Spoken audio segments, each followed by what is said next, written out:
నమస్కారం. Well wishers of the society సమాజ హితులు కార్యక్రమంలో భాగంగా ప్రముఖ బాల సాహితీవేత్త, ప్రభుత్వ ఉపాధ్యాయులు, రచయిత అయిన శ్రీ కోమటిరెడ్డి బుచ్చిరెడ్డి సార్ గారిని ఈరోజు మీకు పరిచయం చేస్తున్నాను. బుచ్చిరెడ్డి సారు నాకు మంచి వెలువిషరే కాక సమాజంలో కూడా సారు ఎప్పటి నుండో చిన్నప్పటి నుండి కూడా అనేక సామాజిక కార్యక్రమాల్లో ఒక రచయితగా, ఒక ప్రభుత్వ ఉపాధ్యాయునిగా మరి అనేక కార్యక్రమాల్లో, సాహితీ కార్యక్రమాల్లో నిరంతరం పాల్గొంటూ మరి సమాజంలో అందరూ బాగుండాలి కోరుకునే వ్యక్తుల్లో కోమటిరెడ్డి బుచ్చిరెడ్డి గారు ఒకరు. అందుకే ఈరోజు మీకు సార్ యొక్క జీవితం మరి మనందరికీ ఒక విధంగా ఆదర్శం, అంటే మోటివేషనల్గా కూడా ఉంటుంది. మరి నేటి తరానికి మరి ఇప్పుడు వస్తున్న సాహిత్య రంగంలో కానీ లేకపోతే ఒక ఉపాధ్యాయ రంగంలో కానీ మరి వచ్చే వాళ్ళకు కూడా ఒక ఇన్స్పిరేషన్గా ఉంటుందనే ఉద్దేశంతో ఇప్పుడు సార్ని మీకు పరిచయం చేస్తున్నాను. నమస్కారం సార్. నమస్కారం సార్. చెప్పండి సార్, మీ బాల్య జీవితం అసలు మీరు ప్రముఖ అంటే బాల సాహిత్య రంగంలో కానీ లేకపోతే ఒక సామాజిక రంగంలో ఒక ఉపాధ్యాయునిగా మీరు రాణిస్తూ ఉన్నారు. అనేక అవార్డులు కూడా సార్ ఇప్పటికే తీసుకొని ఉన్నాడు.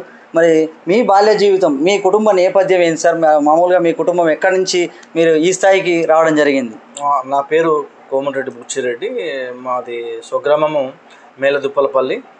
మా నాన్న పేరు కోమటిరెడ్డి మల్లారెడ్డి, అమ్మగారి పేరు సత్యమ్మ. మేము వ్యవసాయ కుటుంబానికి సంబంధించినటువంటి కుటుంబం మాది. మేము ఇద్దరు అన్నదమ్ములము, నా తోడ ఇద్దరు అక్కయ్యలు ఉన్నారు. అయితే నాన్నగారు ఇప్పుడు మొదటి నుంచి కూడా వ్యవసాయంలో ఉంటూ నేను కూడా వ్యవసాయం పనులు అన్నీ కూడా చేశాను. ఇప్పుడు ఆ వ్యవసాయంలో నాగలిగా దున్నడంతో పాటుగా అన్ని పనులు దాదాపుగా చిలక పనులు కానీ ఇటు తరి పనులు కానీ అన్నీ కూడా చేసుకుంటూ మరి మాది యాక్చువల్గా మాది కోమటిరెడ్డి అయినప్పటికీ ఒక నిరుపేద కుటుంబానికి సంబంధించిన వాళ్ళమే మేము. ఎందుకంటే మేము ఎంతో కష్టపడి ఒక పూట ఉండి ఒక పూట లేకపోయి ఆ రోజులలో అట్లా బతికినటువంటి వాళ్ళమే. కాబట్టి మా నాన్నగారు కష్టపడి మమ్మల్ని చదివిపించాడు. దాదాపుగా మీ విద్యాభ్యాసం మరి ఎక్కడ జరిగింది సార్?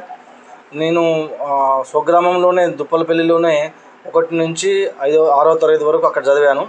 ఆ రోజుల్లో అక్కడ యూపీఎస్ అంటే 7th క్లాస్ లేకుండే. అయితే 7th క్లాస్ లేదు అని చెప్పేసి చదువు సరిపోతులే అని చెప్పేసి ఒక మాట వచ్చింది ఆ రోజుల్లో. అయితే నేను చదువుకుంటా బాగా ఇంట్రెస్ట్ ఉందన్న విషయము మా నాన్నగారు గమనించి సమీపంలో ఉన్నటువంటి కంజరపల్లి పాఠశాలలో 7వ తరగతి అక్కడ పంపించాడు. అక్కడ పంపించిన తర్వాత 7వ తరగతి అక్కడ కంప్లీట్ చేసిన తర్వాత 8వ తరగతి 9వ తరగతి నల్గొండ పట్టణంలో జేబీఎస్ స్కూల్ అని ఉండే, జామా మసీద్ వద్ద. ఆ జేబీఎస్ స్కూల్లో 8, 9 అక్కడ చదివిన తర్వాత ఆ రోజులలో ఇక్కడ రోజు కూడా ఇంటి దగ్గర నుంచి పోయి వచ్చేవాడు సైకిల్ మీద.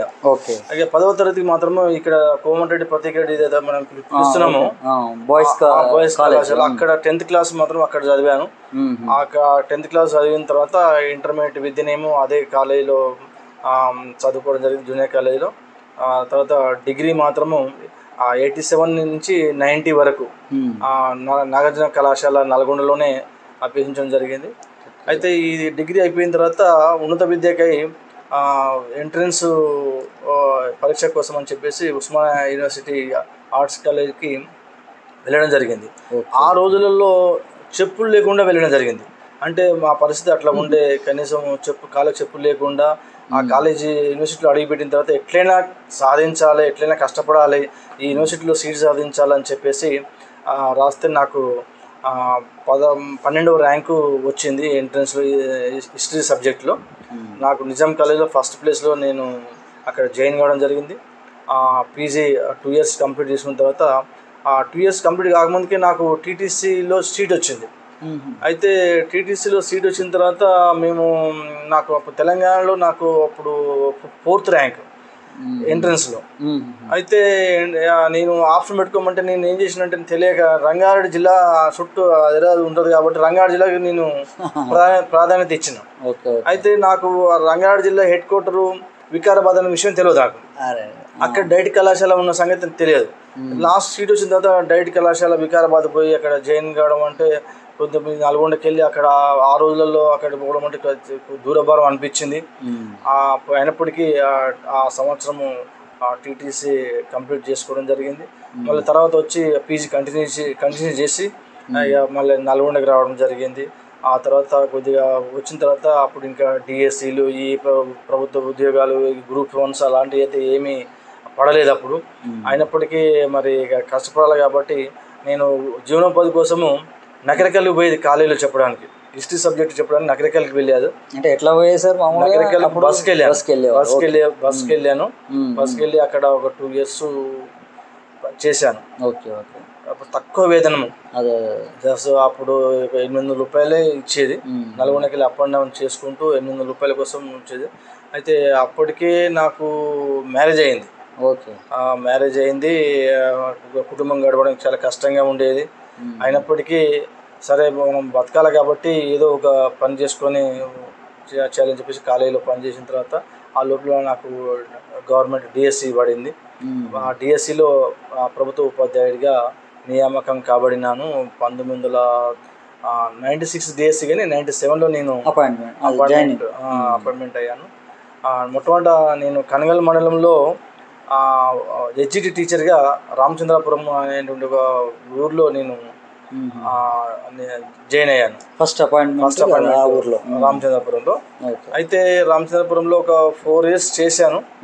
ఆ లోపల నాకు మళ్ళీ బదిలీలలో అదే మండలంలో ఉన్నటువంటి బోయినపల్లి అనేటువంటి ఒక ప్రాథమిక పాఠశాలకు బదిలీ కావడం జరిగింది. ఆ సందర్భంలోనే నేను ఎంఆర్పిగా టెస్ట్ రాశాను జిల్లా స్థాయిలో. ఎంఆర్పి సిస్టమ్ ఉండే కాబట్టి మండల రిసోర్స్ పర్సన్గా టెస్ట్ రాస్తే అందులో మనకు మంచి స్థానం వచ్చింది. అప్పుడు నేను ఎంఆర్పిగా విధులు నిర్వహించడం జరిగింది డిప్యూటేషన్ మీద. ఇక అది మొదలుకొని అంటే దాదాపుగా 2004 ఆ ప్రాంతం నుంచి మొదలు పెట్టుకుంటే 2012 వరకు, అంటే అక్కడ మళ్ళీ ప్రమోషన్ వచ్చేంత వరకు దాదాపుగా ఒక 10-12 సంవత్సరాలు స్కూల్కు వెళ్ళలేదు. కానీ అన్ని స్కూల్ విద్యార్థులతోటి నాకు బాగా టచింగ్స్ ఉండేది, వాళ్ళతో ఇంటరాక్షన్ అయ్యే అవకాశం ఉండేది. ఒక రిసోర్స్ పర్సన్గా మండల స్థాయిలో కానీ జిల్లా స్థాయిలో కానీ ఆ తర్వాత రాష్ట్ర స్థాయిలో కూడా చాలా వర్క్షాప్లలో మేము పాల్గొనడం జరిగింది.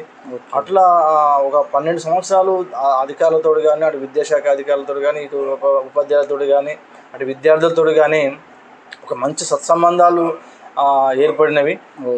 అంతేకాకుండా ఆ సందర్భంలో నాకు మంచి అవకాశం ఏంటంటే తెలంగాణ ఉద్యమం బాగా నడుస్తున్నటువంటి నేపథ్యం అది. ఆ తెలంగాణ ఉద్యమంలో నడుస్తున్నప్పటికీ తెలంగాణ ఉద్యమ నేపథ్యంలో నేను కూడా చాలా వరకు అక్కడిక్కడ పార్టిసిపేట్ అయినా, అక్కడ ఉన్నటువంటి ఆనాడు సమావేశాలలో కానీ లేదంటే ఇతర కార్యక్రమాల్లో కానీ మరి తెలంగాణ సంబంధించినటువంటి జయ జయ తెలంగాణ పాటను కానీ అది అప్పుడున్నటువంటి ఉమ్మడి ఆంధ్రప్రదేశ్లో అప్పుడు మనకి సమైక్యాంధ్ర ప్రభుత్వం ఉండే. అంటే అప్పుడు తెలంగాణ ఉద్యమంలో కూడా అదే మీరు బాగా రచనలు చేయడం అంటే వ్యాసాలు రాయడము, అప్పుడు చాలా ధీరుల మొగసాలు అనే ఒక బుక్ కూడా దాంట్లో ఇచ్చినట్టుంది కదా? అవును సార్. అయితే ఆ తెలంగాణ ఉద్యమం ఎక్కడ పోయినా కూడా తెలంగాణ నేపథ్యం లేకుండా సమావేశం ఏర్పాటు చేసుకోవడం కాదు.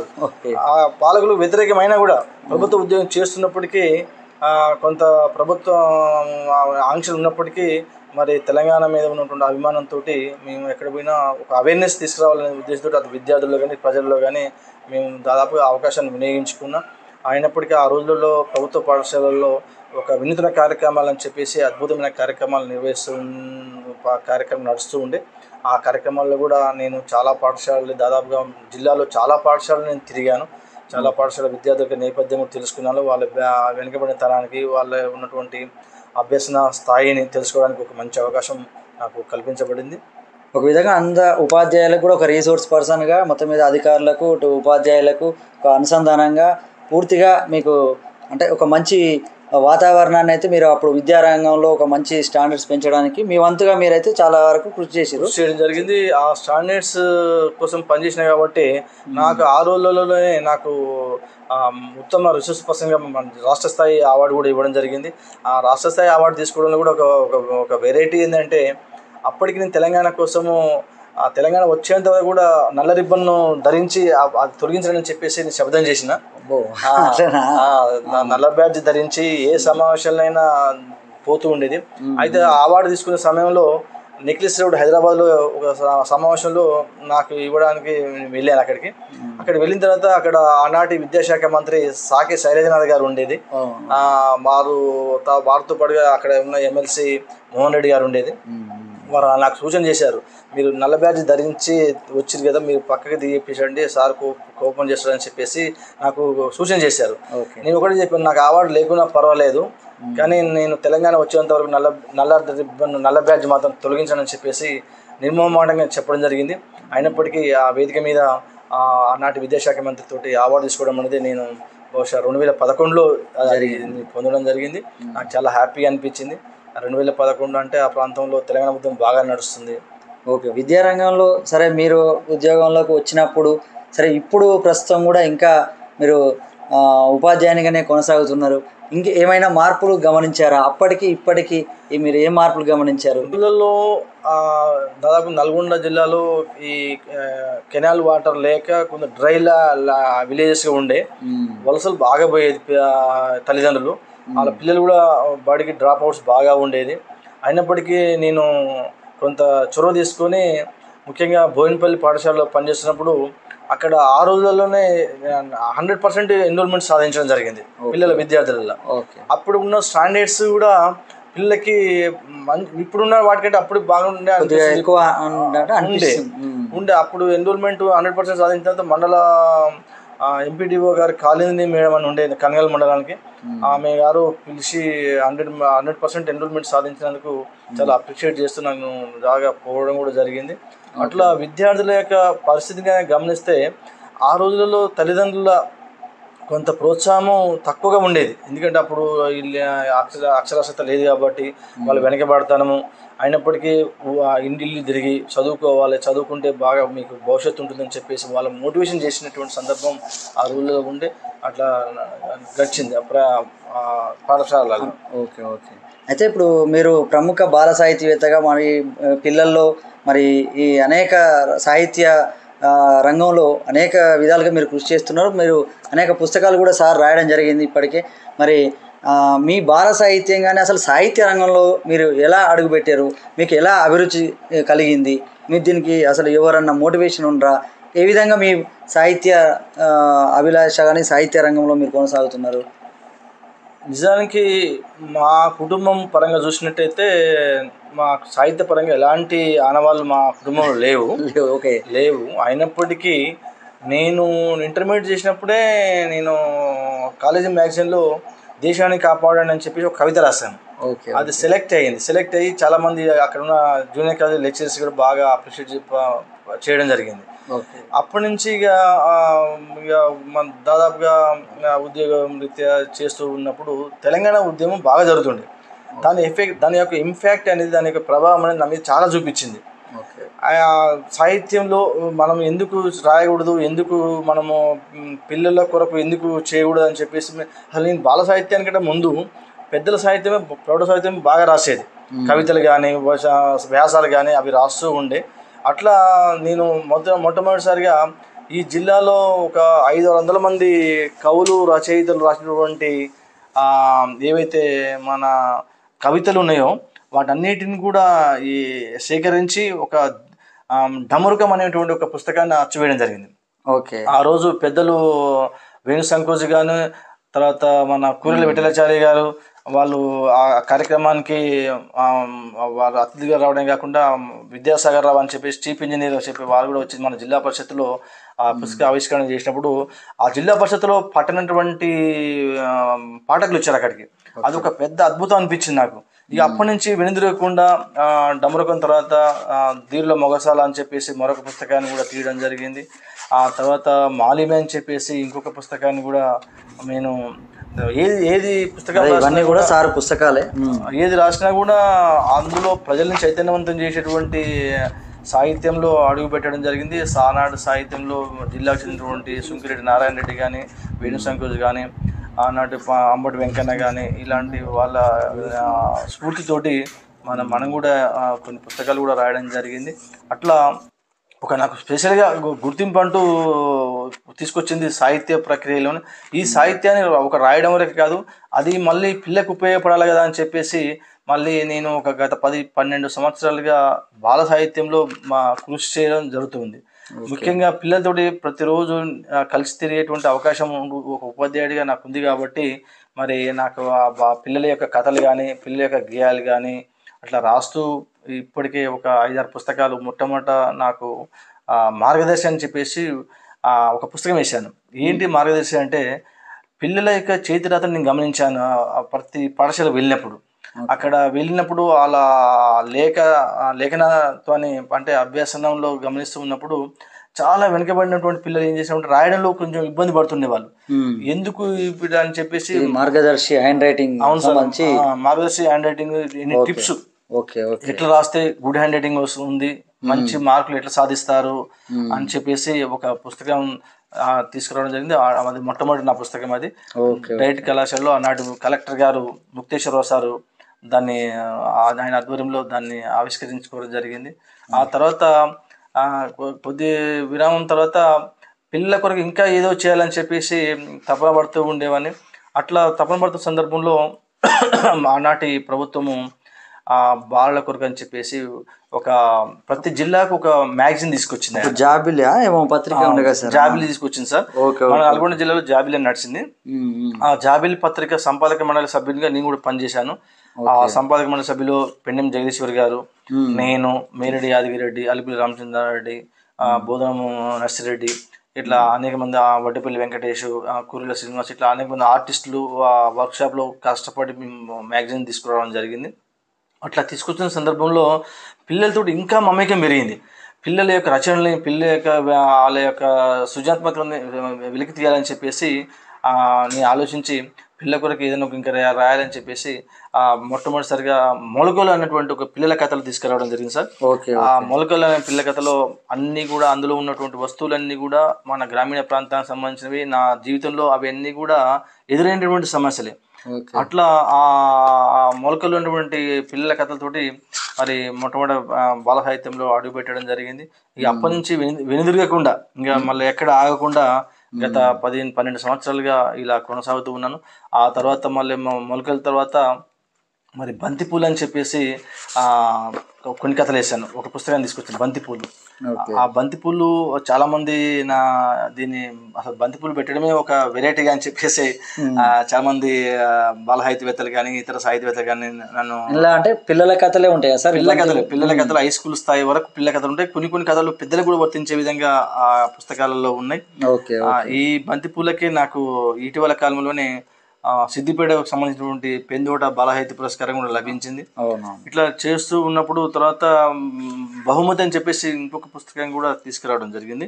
అందులో కూడా పిల్ల కథలే ముఖ్యంగా నా పనిచేసే పాఠశాల పరిసరాలు కానీ పాఠశాలలో ఉన్న విద్యార్థుల యొక్క అంశాలపైన వస్తువులుగా తీసుకొని నేను అట్లా పిల్ల కథలు కూడా రాస్తూ ఉన్నాను. ఇట్లా నేను బాల సాహిత్యంలో ముందుకెళ్తున్నాను.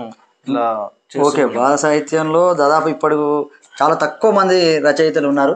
సరే, నేను కూడా బాల సాహిత్యంలో ఒక పుస్తకము 2 పుస్తకాలు రాయడం జరిగింది. కానీ నిరంతరం ఇంకా పనిచేసే వాళ్ళు చాలామంది కావాలి. ఈ నిరంతరం పనిచేస్తున్న వ్యక్తులు కోమటిరెడ్డి బుచ్చిరెడ్డి సార్ కూడా ఒకరు. ఎందుకంటే ఒకప్పుడు సారు మా జాబిలి పత్రిక అంటే నేను అప్పుడు ఉద్యోగంలోకి వచ్చిన కొత్తలో ఒక 15-20 ఏళ్ళ నుంచి అప్పటి నుండి కూడా ఇప్పటి వరకు కూడా ఇంకా ఏదో ఒకటి ఇప్పుడు రీసెంట్గా కొత్తగా ఈ బంతిపూలు అనే ఈ కథలు కానీ అలా నిరంతరం పత్రికల్లో వ్యాసాలు రాయడం కానీ లేకపోతే బాల సాహిత్యం మీద ఏమన్నా ఎడిటోరియల్స్ కూడా చాలా రాస్తూ ఉంటుంటాడు. అంటే నిరంతరం అయితే ఆ రంగంలో అయితే ఇంకా కూడా పనిచేస్తున్నాడు. మరి బాల సాహిత్యంలో ఇంకా కూడా మరి చాలామంది రచయితలు కావాల్సిన అవసరం అయితే ఉన్నది. ఇంకా చెప్పండి సార్, మరి బాల సాహిత్యం కానీ తర్వాత అసలు సాహిత్య రంగంలో మరి ఎలా అనుకుంటున్నారు? ఇప్పుడు ప్రస్తుతం మీరు అప్పుడు సాహిత్య రంగంలో మీరు స్టార్ట్ చేసినది కానీ ఇప్పుడుకి మరి సాహిత్యంలో మరి ముందుకు వచ్చే వాళ్ళకు మీరు ఎలాంటి సూచనలు చేద్దాం అనుకుంటున్నారు? సార్, ఈ అంశం మీద మాట్లాడే ముందర ఇంకొక విషయం చెప్పవలసి ఉంటుంది. నేను ఏంటంటే తెలంగాణ సంబరాలలో జిల్లా స్థాయిలో కానీ రాష్ట్ర స్థాయిలో కూడా చాలా కార్యక్రమంలో పాల్గొనడం జరిగింది.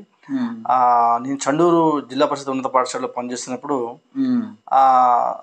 తెలంగాణ జూన్ 2 తెలంగాణ సంబరాలలో అక్కడ నాకు అనుకోకుండా ఏం జరిగిందంటే ఈ రాష్ట్ర స్థాయి అవార్డులో భాగంగా నాకు ఒక అవార్డు ప్రకటించారు. అది నాకు తెల్లారి 2వ తారీఖు జూన్ 2 అయితే నాకు అవార్డు వచ్చిందని చెప్పేసి ఆ ఎంపీడీఓ గారు ఫోన్ చేశారు. ఫోన్ చేస్తే నేను వెళ్ళిన తర్వాత ఇంతమంది ఉపాధ్యాయులు ఉండి కూడా మరి వీరికి ఎందుకు వచ్చిందని చెప్పేసి చాలామంది అనుకున్నారు.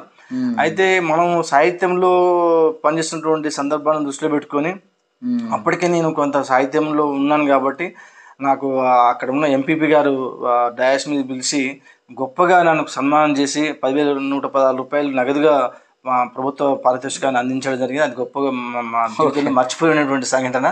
అట్లా నేను చేస్తూ ఉన్న సందర్భంలోనే ఇంకా అలాంటి సంఘటనలు ఇంకా మీ అంటే చిన్నప్పటి నుంచి ఇప్పటి వరకు అసలు బాగా స్వీట్ మెమరీస్ అంటుంటాం కదా, ఇంకా అలాంటి సంఘటనలు ఇంకేమన్నా? అయితే నేను చండూరులో పనిచేస్తున్నప్పుడే తెలుగు మహాసభలు అని చెప్పేసి 2017లో అప్పటి కేసీఆర్ ప్రభుత్వము తెలుగు మహాసభలు నిర్వహించింది సార్. ఆ తెలుగు మహాసభలలో ఈ జిల్లా నుంచి కొంతమందికి పిలుపు వచ్చింది, ఒక 2-3 పిలుపు వచ్చింది. అందులో మునాస వెంకట గారు అని చెప్పేసి నాకు ఇంకొంతమందికి పిలుపు వచ్చింది. ఆ పాఠశాల నుంచి తెలుగు మహాసభలో ఒక ప్రతినిధిగా పాల్గొనడం జరిగింది. ఆ తెలుగు మహాసభలు చూస్తుంటే వాళ్ళు అంతరించిపోతున్నటువంటి తెలుగు భాష గొప్పతనాన్ని ఆనాటి ముఖ్యమంత్రి తీసుకుంటున్న చొరవను కూడా చాలా నాకు ఇంపాక్ట్ అనిపించింది. ఆ సభలో పాల్గొనడం అనేది జీవితంలో కూడా మర్చిపోయినటువంటి విషయం.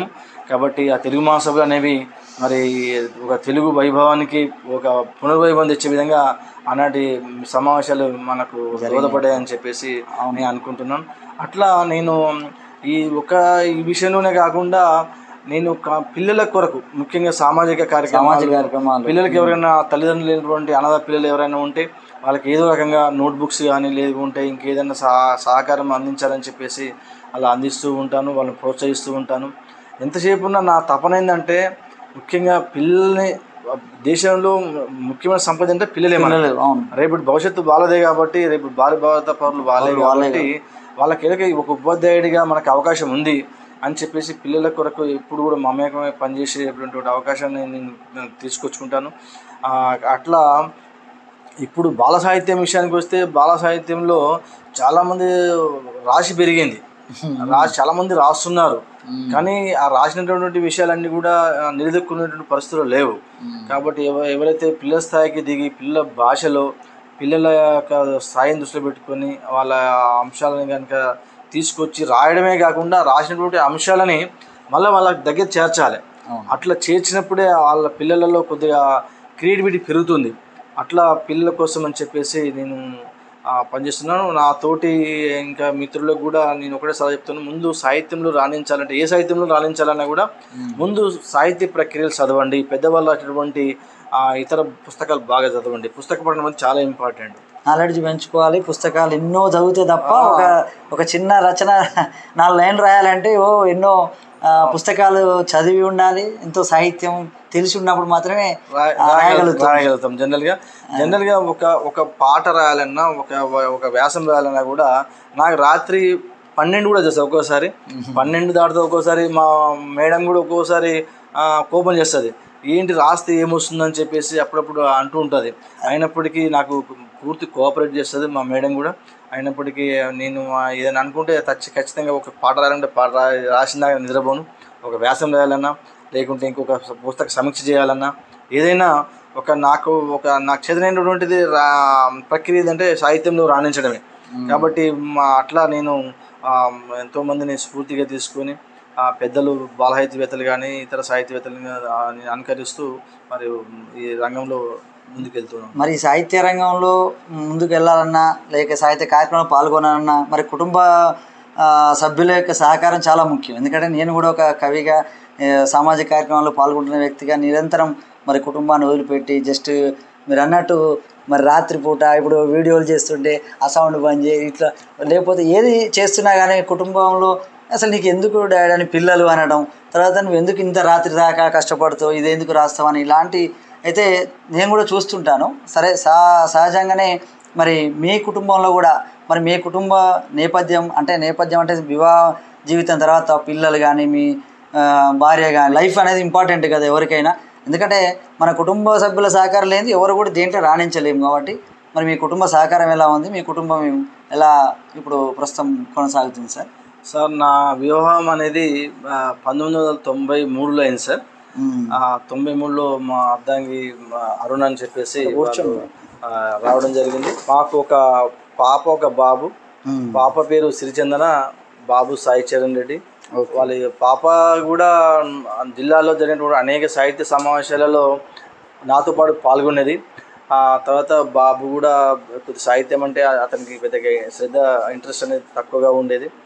నేను ఏది రాసినా ఎంత లేట్గా వచ్చినా, ఇంకా నేను అప్పుడు మండల రిసోర్స్ పర్సన్ పనిచేసేటప్పుడు టైం అంటూ లేదు సార్ నాకు. జనరల్గా అర్ధరాత్రి వచ్చేది ఒక్కోసారి. ఆనాడు తెలంగాణ ఉద్యమంలో పాల్గొంటూ జేఏసీ అని చెప్పేసి నల్గొండ క్లాక్ టవర్ సెంటర్ వద్ద అనేక కార్యక్రమాలు జరుగుతూ ఉండేవి. ఆ కార్యక్రమంలో నా వంతు బాధ్యతగా అక్కడ కొంత బాధ్యత నిర్వహిస్తుండడం వల్ల అర్ధరాత్రి కూడా వచ్చేది. అయినప్పటికీ మరి మా భార్య ఎంతో ఓపికతోటి మరి కోఆపరేట్ చేస్తూ ఉండేది. మరి మా ఈ సాహిత్యంలో కూడా రాస్తూ ఉన్నప్పుడు అప్పుడప్పుడు కోపం చేస్తుంది. ఏమొస్తుంది రాస్తే సాహిత్యంలో ఈ ప్రక్రియలు ఏమొస్తాయి, అందరూ డబ్బులు సంపాదించుకుంటున్న మేము సాహిత్య పుస్తకాలు సంపాదించుకుని ఒక పుస్తకం వేస్తే మినిమం ఒక 30,000 40,000 అవుతుంది ఇవాళ పుస్తకం తీయాలంటే. మరి ఎందుకు మనకు అంటే నేను అంటాను, ఇప్పుడు చరిత్రలో మనకు ఒక పేరు అంటూ ఒక మంచి డబ్బులు ఉంటే ఇవాళ ఉంటే రేపోతే, కానీ మన చరిత్రలో పేరు వస్తే అది ఎప్పుడు కూడా మనకు పర్మనెంట్గా ఉంటుంది. కాబట్టి అని చెప్తే ఆమె కూడా అర్థం చేసుకొని చాలా వరకు నాకు కోఆపరేట్ చేస్తూ ఉంటుంది. మా ఇద్దరు పాపలు కూడా, బాబు పాప కూడా ఇద్దరు కూడా, పాప మ్యారేజ్ అయింది, బాబు కూడా ఉన్నత విద్యకి అమెరికాకి వెళ్ళాడు. ఆ పాప బాబు అక్కడే ఉంటున్నారు. ప్రస్తుతానికి మేము ఇద్దరేమే ఉంటున్నాం కాబట్టి ఇంకా నా ఉద్యోగ జీవితం కూడా ఇంకొక 6 సంవత్సరాలు ఉంది సార్.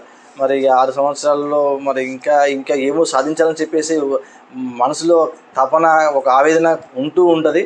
అయినప్పటికీ సరే, మనకు సాధినంత వరకు మన ఆరోగ్యం కూడా చూసుకోవాలి కాబట్టి ఆరోగ్యరీత్యా అన్నీ కూడా మనం ఆలోచించాలి కాబట్టి ముందు ఆరోగ్యం ఉన్నప్పుడే ఏదైనా చేయగలుగుతాము. కాబట్టి అవన్నీ దృష్టిలో పెట్టుకొని ఇట్లా నా జీవిత ప్రస్థానాన్ని కొనసాగిస్తూ ఉన్నాను. సారు కుటుంబం అంటే ఒక విధంగా ఒక తండ్రిగా, ఒక రచయితగా, ఒక ఉపాధ్యాయుడిగా, బాల సాహితీవేత్తగా అన్ని కార్యక్రమాలను బ్యాలెన్స్ చేసుకుంటూ మరి కుటుంబంలో కూడా తన పిల్లల్ని కూడా ఒక ఉన్నత స్థానంలో నిలబెట్టిన ఓ మంచి తండ్రిగా కూడా సారు మాతో ప్రస్తుతం అయితే అన్ని రంగాల్లో కూడా ఒక బ్యాలెన్స్డ్ అయితే లైఫ్ని బ్యాలెన్స్ చేస్తూ సార్ అయితే ముందుకు పోతున్నాడు. మరి ఇంకా కూడా భావి జీవితంలో కూడా మరి ఈ బాల సాహితీ రంగంలో కానీ, సామాజిక రంగంలో కానీ మరి నిరంతరము ఇంకా బాగా పనిచేసేటట్టుగా తనకు ఆరోగ్యం కూడా సహకరించాలని, తర్వాత మరి ఆ సమయం కూడా తన కుటుంబం ఇప్పటికే ఇంతకుముందే చెప్పడం జరిగింది. తన శ్రీమతిగా కూడా మరి అర్థం చేసుకొని సహకరిస్తూ ఉండడం వల్ల నేను ఇన్ని కార్యక్రమాలు అయితే చేస్తున్నాను. మరి భవిష్యత్తులో కూడా వాళ్ళ సహకారం అనుకోండి, వాళ్ళ కుటుంబ సభ్యుల సహకారం అనుకోండి, సమాజ సహకారంతో ఇంకా కూడా సారు ఇప్పటికే ఎన్నో అవార్డులు ఇంకా తీసుకుంటూనే ఉన్నాడు. ఇంకా భవిష్యత్తులో చాలా అవార్డ్స్ కూడా తీసుకోవాలని కూడా నేను కూడా మనస్ఫూర్తిగా కోరుకుంటున్నాను. మరి అలాగే ఈ సమాజంలో అందరం అంతమందికి సేవలు చేయలేము. సరే, మనకున్న సమయం అనుకోండి, అందరం ఆర్థికంగానే సహాయం చేయలేము. ఆర్థిక సహకారం ఒక్కటే మరి సహకారం అని కాదు, ఒక మాట సహకారం కావచ్చు, ఏదో ఒక విధంగా ఆ సమయానికి అనుకూలంగా చిన్న గైడెన్స్ అనుకోండి, ఏదైనా ఒక ఇన్స్పిరేషన్ అనుకోండి, అలాంటిది ఏది చేసినా కానీ అది సమాజంలో మనకంటూ ఒక స్థానాన్ని ఏర్పరచుకొని మిగతా వాళ్ళు బాగుపడితే సంతోషపడడం, ఇంకా బాగుపడడానికి సహకరించడం, ఒకరిని చెడగొట్టకుండా మనంతటా మనం బతికినా కానీ అది సమాజానికి సహకరించినట్టే. కాబట్టి అలాంటి వ్యక్తులు ఈ సమాజానికి కావాలి. తన వంతు సహాయం చేస్తూనే ఇతరులు బాగుపడాలి. సమాజంలో ఉన్న వాళ్ళందరూ కూడా సుఖంగా ఉంటేనే నేను కూడా బాగుంటానని కోరుకునే వ్యక్తులలో మరి కోమటిరెడ్డి బుచ్చిరెడ్డి సార్ కూడా ఒకరు. కాబట్టి అలాంటి గొప్ప వ్యక్తులు మరి సమాజానికి అయితే కావాలి. మరి అందులో కోమటిరెడ్డి బుచ్చిరెడ్డి సార్ కూడా ఒకరు కాబట్టి నేను సార్ని కూడా ఇక్కడ ఇంటర్వ్యూ చేయడం జరిగింది. అంతేకాకుండా మాకు మంచి వెల్విషర్, తర్వాత సమాజానికి కూడా మంచి వెల్విషర్. దాదాపు సమాజంలో మనం అందరూ కూడా ఒక వెల్విషర్స్ అనేది కావాలి. వెల్విషర్స్ ఆఫ్ ద సొసైటీ అంటే సొసైటీని బాగుపడాలని కోరుకునే వ్యక్తులందరూ కూడా సమాజానికి ఒక సేవ చేస్తున్న గొప్ప సేవా తత్పరులనే నేనైతే భావిస్తాను.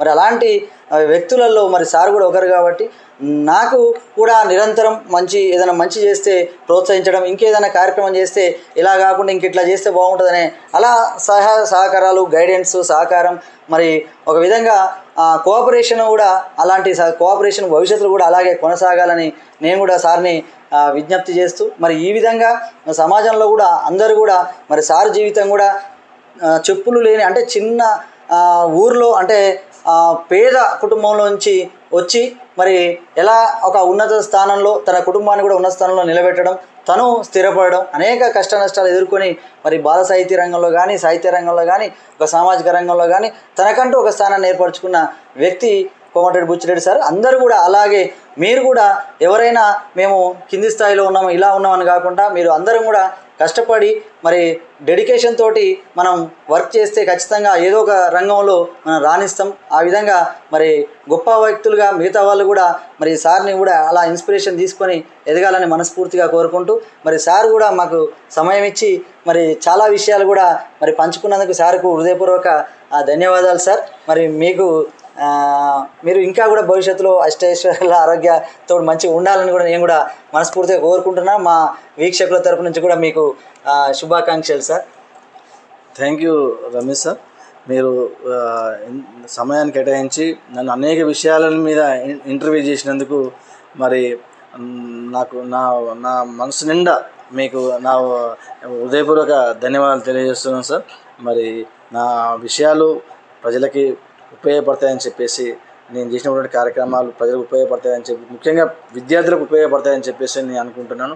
మరి ఈ కార్యక్రమం నిర్వహించేందుకు మరొకసారి మా కుటుంబం తరఫున అందరికి తరఫున ప్రత్యేక నమస్కారాలు తెలియజేస్తాను. Thank you sir. మొత్తం మీద ఇటు ఉపాధ్యాయ రంగంలో కానీ ఉపాధ్యాయులకు కూడా ఒక మోటివేషనే, తర్వాత విద్యార్థులకు, తర్వాత సమాజంలో సాహిత్య రంగంలో ఉన్న వాళ్ళందరికీ కూడా మరి అందరూ కూడా ఒక విధంగా మరి మాకు కూడా దీవెనలు అందిస్తూనే మరి మీరు ఈ సార్ యొక్క లైఫ్ కానీ మరి ఇంకా గొప్ప గొప్ప వ్యక్తుల లైఫ్ని ఇన్స్పిరేషన్ తీసుకొని అందరూ ఎదగాలని మేము సార్ తరఫున నేను ఇద్దరం కూడా కోరుకుంటున్నాం. అందరికీ ధన్యవాదాలు. ధన్యవాదాలు సార్. Thank you sir.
ఈ వీడియో కనుక మీకు నచ్చినట్లయితే లైక్, షేర్ మరియు కామెంట్ చేయండి. మరిన్ని వీడియోస్ కోసం మా ఛానల్ని సబ్స్క్రైబ్ చేసుకోండి.